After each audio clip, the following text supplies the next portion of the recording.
Lone Star Middle School students, here we are, 2 weeks to go. Wow. This is the week where we start writing paragraphs. If you haven't already started, quite a few of you I saw over your shoulders when you're in your OneNote. You guys had a lot in your previously written paragraphs, and you started up and you started plowing through, and you were really good at it. So bravo to you. This is the week where we piece together and put together the final components of our paragraphs that summarize each one of the topics.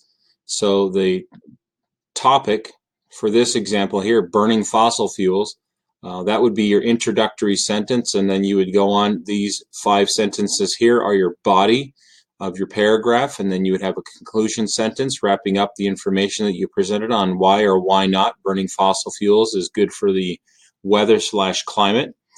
Each one of the topics that you guys have, for example, on this one, it's solid waste management. Here's my video for my topic, and I have my 5 pictures for my examples of solid waste management. Each one of you is required to have those, and some of you are plowing ahead, and you're much farther along than I ever thought we could get. But a lot of you are a lot smarter than I also thought too, so that's wonderful. If you remember, if you look up top here, in the plate motion section, we had gone through and manipulated and found all of the evidence to support our scientific argument here about the Mesosaurus fossils found on 2 different continents a long ways away, and they couldn't swim in saltwater or long distances. So we went through and we found a lot of the examples and the topics, and then I had a pre-written paragraph here for you.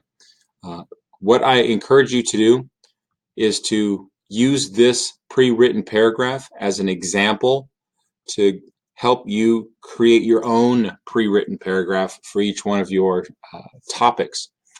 This one, the blank evidence that has been gathered supports, and it's not necessarily Wegener's claim in this one.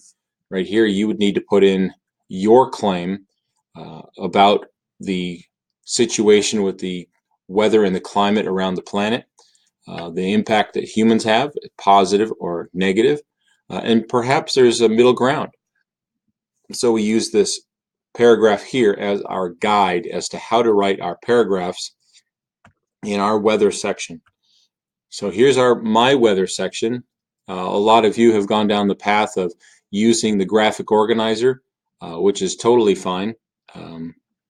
But this is what we're doing this week. 1 paragraph a week will get you done, or pretty close to being done, which is the goal, so that next week we can start to have a little more fun, step out of OneNote perhaps and head down a different path. Hope you guys had a great weekend, avoided the rain or used the rain to have a little fun. Enjoy your week. We'll be doing paragraphs every single day, and hope to see how well you're doing. Be looking over your shoulder this week. Blessings and tidings.